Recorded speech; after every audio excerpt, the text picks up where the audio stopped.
Hi Razzlers, welcome back to my channel, and if you haven't been here before, my name is Kate and I'm known as RazDazThem on YouTube.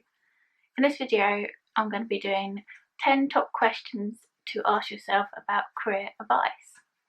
If you haven't already subscribed to my channel, do so now by clicking the little subscribe button, join my RazDaz family and click the little bell so it'll notify you of all my big jazz hound videos I do.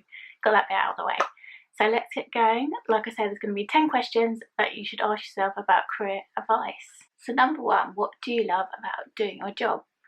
Well, I categorise lots of things as kind of my so-called job because I'm arty, but I suppose if you call YouTube your main job, because I do a lot of stuff on Zazzle, Spreadshirt, stock stuff as well. But what I love about doing YouTube is you're able to create content that you want to create, get your crafty and artiness out there, collaborate with other people, communicate with other people and get involved with lots of people out there and just do subjects, talk about subjects that you want to chit chat about, and just it feels like you're kind of got your own little TV show and you can be organised and motivate and be positive in your own little bubble. I think that's the whole thing. What I love about it is you're able to control this little corner of the internet. So number two, what is the best career decision you ever made? Well, I think this just goes on throughout life, doesn't it? Because I can say my best career decision was when I decided to go off and take on a challenge and become a Lego master builder. But then my other best career decision as well was that I kind of got the guts to leave that job and felt that it was necessary to do that to make your career carry on and develop yourself and your skills and your own positive soul and carry on and not get scared of kind of making a career decision sometimes, because I think you have to make jumps and sometimes go into it positively thinking, otherwise you're not going to change what you're doing and mix it up.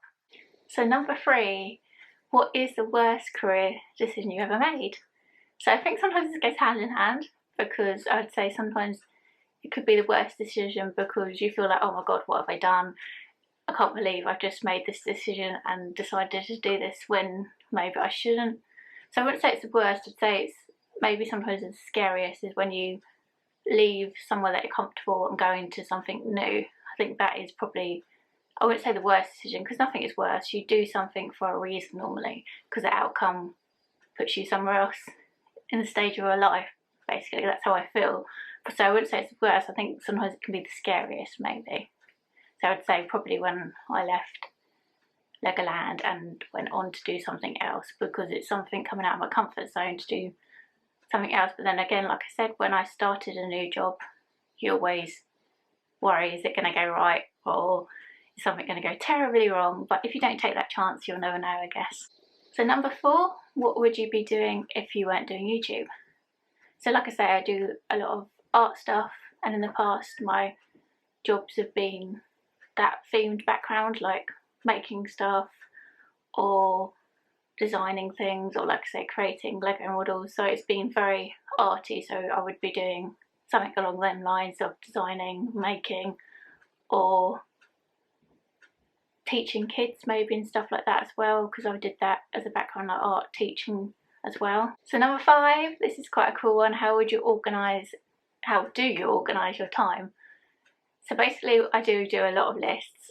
I'm well known for doing my list, but that is a side of dyslexia as well. But I do this to kind of know and tick off bits and what you've achieved as you're going through the list, like what you need to get done in the week, what you want to get done in the day, because it's just handy because then you can see what you've got and achieved in that time frame and you don't go overboard, because I'm very known for kind of not stopping and just carry on going. But then once you've ticked off all them stuff on the list, you think, well, okay, this is what I've achieved today, and you can see it in black and white on your list of what you've done. So that's how I organise stuff quite a lot.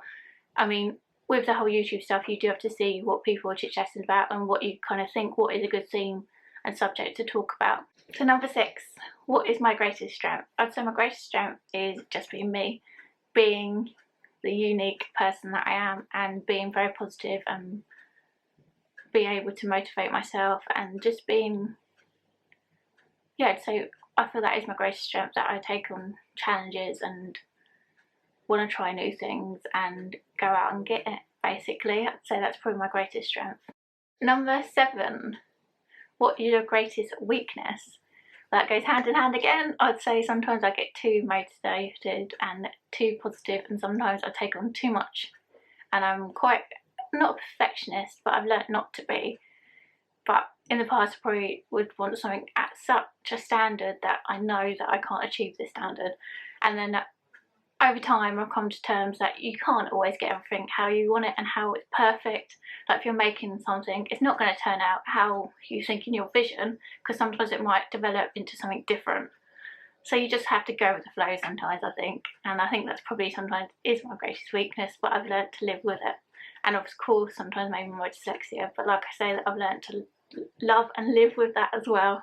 So number 8, how do you make decisions?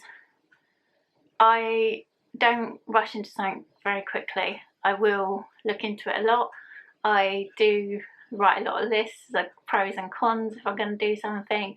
If it's something to do with my life, if it's something to do with YouTube, then I do the same, write a list of what kind of things I want to chit chat about and what subjects I'm going to decide to do in a video, or even with art stuff, what kind of things people would like to see, and categorise it quite a lot. So that's normally how I would make decisions, like put the pros and cons into the list and then see what the outcome is, basically.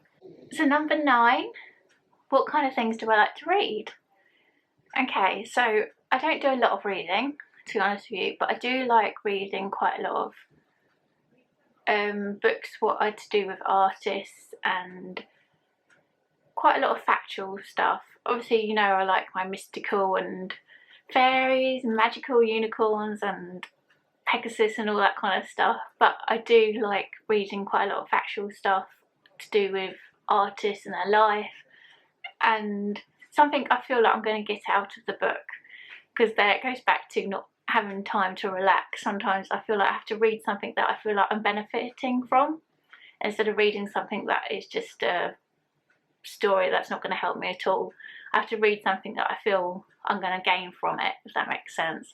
So I read a lot of books that are factual, or books to do with spiritual stuff, or how to learn to do something. I do read a lot of stuff to do with things like that. So number 10, what are your secrets to getting to where you are now?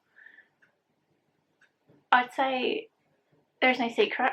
I'd say sometimes you just have to take on challenges, what get thrown at you, and you have to keep positive and motivated, because that is how you're going to keep yourself going, because there's no one else out there who would do that for you. I mean, it helps if you've got support, of course, but I mean, you are you, and you are the one who's going to be making yourself motivated and positive.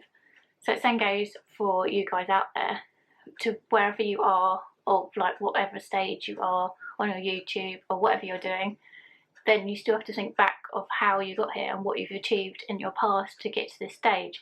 Because you might not feel it's very far at the moment, but then it might be because where you've come from to get here, and then you don't know where you're going to go in the future. So I think like that sometimes, because you're only at this stage in your life at this time. Yeah.